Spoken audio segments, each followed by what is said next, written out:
마태복음 16장.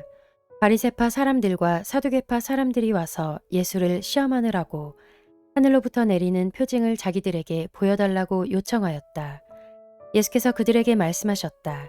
너희는 저녁 때에는 하늘이 붉은 것을 보니 내일은 날씨가 맑겠구나 하고, 아침에는 하늘이 붉고 흐린 것을 보니 오늘은 날씨가 굳겠구나 한다. 너희는 하늘의 징조는 분별할 줄 알면서 시대의 징조들은 분별하지 못하느냐. 악하고 음란한 세대가 표징을 요구하지만 이 세대는 요나의 표징밖에는 아무 표징도 받지 못할 것이다. 그리고 나서 예수께서는 그들을 남겨두고 떠나가셨다. 제자들이 건너편에 이르렀는데 그들은 빵을 가져오는 것을 잊었다. 예수께서 그들에게 말씀하셨다. 너희는 바리새파 사람들과 사두개파 사람들의 누룩을 주의하고 경계하여라. 그들은 서로 수군거리며 말하였다. 우리가 빵을 가져오지 않았구나. 예수께서 이것을 아시고 말씀하셨다. 믿음이 적은 사람들아, 어찌하여 너희는 빵이 없다는 것을 두고 서로 수군거리느냐. 너희는 아직도 깨닫지 못하느냐. 5,000명이 먹은 그 빵 5개를 기억하지 못하느냐. 부스러기를 몇 광줄이나 거두었더냐. 또한 4,000명이 먹은 그 빵 7개를 기억하지 못하느냐. 부스러기를 몇 광줄이나 거두었더냐. 내가 빵을 두고 너희에게 말한 것이 아님을 너희는 어찌하여 깨닫지 못하느냐. 바리새파 사람들과 사두개파 사람들의 누룩을 경계하여라. 그제서야 그들은 빵의 누룩이 아니라 바리새파 사람들과 사두개파 사람들의 가르침을 경계하라고 하시는 말씀인 줄을 깨달았다. 예수께서 빌립보의 가이사랴 지방에 이르러서 제자들에게 물으셨다. 사람들이 인자를 누구라고 하느냐? 제자들이 대답하였다. 침례자 요한이라고 하는 사람들도 있고 엘리야라고 하는 사람들도 있고 예레미야나 예언자들 가운데에 한 분이라고 하는 사람들도 있습니다. 예수께서 그들에게 물으셨다. 그러면 너희는 나를 누구라고 하느냐? 시몬 베드로가 대답하였다. 선생님은 살아계신 하나님의 아들 그리스도십니다. 예수께서 그에게 말씀하셨다. 시몬 바요나야, 너는 복이 있다. 너에게 이것을 알려주신 분은 사람이 아니라 하늘에 계신 나의 아버지시다. 나도 너에게 말한다. 너는 베드로다. 나는 이 반석 위에다가 내 교회를 세우겠다. 죽음의 문들이 그것을 이기지 못할 것이다. 내가 너에게 하늘나라의 열쇠를 주겠다. 내가 무엇이든지 땅에서 매면 하늘에서도 매일 것이요. 땅에서 풀면 하늘에서도 풀릴 것이다. 그때 예수께서 제자들에게 엄명하시기를 자기가 그리스도라는 것을 아무에게도 말하지 말라고 하셨다. 그때부터 예수께서는 자기가 반드시 예루살렘에 올라가야 하며 장로들과 대제사장들과 율법학자들에게 많은 고난을 받고 죽임을 당해야 하며 사흘째 되는 날에 살아나야 한다는 것을 제자들에게 밝히기 시작하셨다. 이에 베드로가 예수를 따로 붙들고 주님 안 됩니다. 절대로 이런 일이 주님께 일어나서는 안 됩니다. 하고 말하면서 예수께 대들었다. 그러나 예수께서는 돌아서서 베드로에게 말씀하셨다. 사탄아, 내 뒤로 물러가라. 너는 나에게 걸림돌이다. 너는 하나님의 일을 생각하지 않고 사람의 일만 생각하는구나. 그때 예수께서는 제자들에게 말씀하셨다.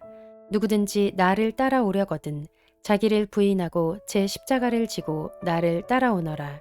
누구든지 자기 목숨을 구하고자 하는 사람은 잃을 것이요. 나 때문에 자기 목숨을 잃는 사람은 찾을 것이다.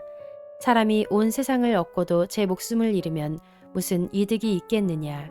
또 사람이 제 목숨을 되찾는 대가로 무엇을 내놓겠느냐. 인자가 자기 아버지의 영광에 쌓여 자기 천사들을 거느리고 올 터인데 그때에 그는 각 사람에게 그 행실대로 갚아줄 것이다. 내가 진정으로 너희에게 말한다. 여기에 서 있는 사람들 가운데는 죽음을 맛보지 않고 살아서 인자가 자기 왕권을 차지하고 오는 것을 볼 사람들도 있다.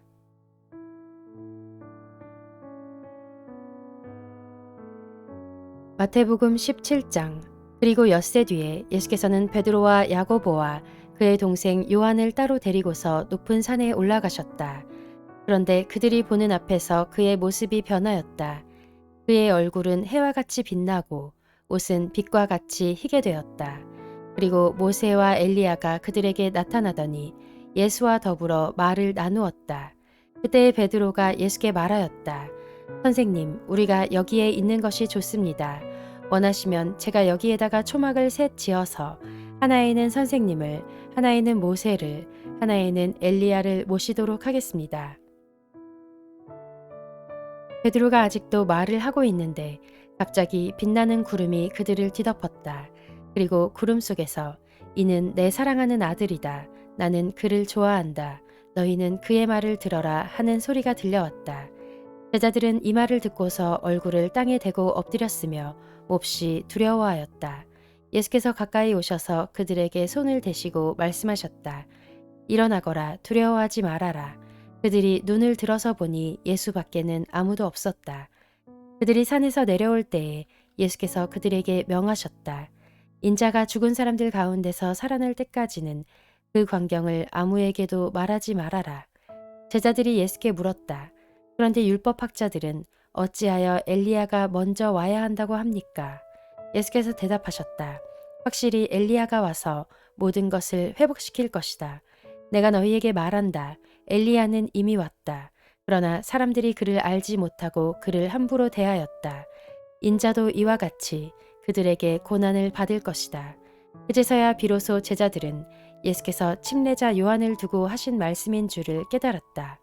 그들이 무리에게 오니 한 사람이 예수께 다가와서 무릎을 꿇고 말하였다. 주님, 내 아들을 불쌍히 여겨주십시오. 간질병으로 몹시 고통받고 있습니다. 자주 불 속에 빠지기도 하고 물 속에 빠지기도 합니다. 그래서 아이를 선생님의 제자들에게 데리고 왔으나 그들은 고치지 못하였습니다. 예수께서 말씀하셨다. 아, 믿음이 없고 비뚤어진 세대여, 내가 언제까지 너희와 같이 있어야 하겠느냐? 내가 언제까지 너희에게 참아야 하겠느냐? 아이를 내게 데려오너라. 그리고 예수께서 귀신을 꾸짖으셨다. 그러자 귀신이 아이에게서 나가고 아이는 그 순간에 나았다. 그때의 제자들이 따로 예수께 다가가서 물었다. 우리는 어찌하여 귀신을 쫓아내지 못했습니까? 예수께서 그들에게 대답하셨다. 너희의 믿음이 적기 때문이다. 내가 진정으로 너희에게 말한다. 너희에게 겨자씨 한 알만한 믿음이라도 있으면 이 산더러 여기에서 저기로 옮겨가라 하면 그대로 될 것이요. 너희가 못할 일이 없을 것이다. 제자들이 갈릴리에 모여 있을 때에 예수께서 그들에게 말씀하셨다. 인자가 곧 사람들의 손에 넘어갈 것이다. 사람들은 그를 죽일 것이다. 그런데 그는 사흘째 되는 날에 살아날 것이다. 그렇게 말씀하시니 그들은 몹시 슬퍼하였다. 그들이 가버나움에 이르렀을 때에 성전세를 거두어 드리는 사람들이 베드로에게 다가와서 물었다. 여러분의 선생은 성전세를 바치지 않습니까? 베드로가 대답하였다. 바칩니다. 베드로가 집에 들어가니 예수께서 먼저 말씀을 꺼내셨다. 시몬아, 내 생각은 어떠냐? 세상 임금들이 관세나 주민세를 누구한테서 받아들이느냐? 자기 자녀한테서냐? 아니면 남들한테서냐? 베드로가 대답하였다. 남들한테서입니다. 예수께서 다시 그에게 말씀하셨다. 그러면 자녀들은 면제받는다.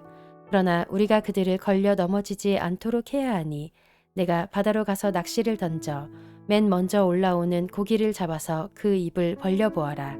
그러면 은전 한 잎이 그 속에 있을 것이다. 그것을 가져다가 나와 내 몫으로 그들에게 내어라.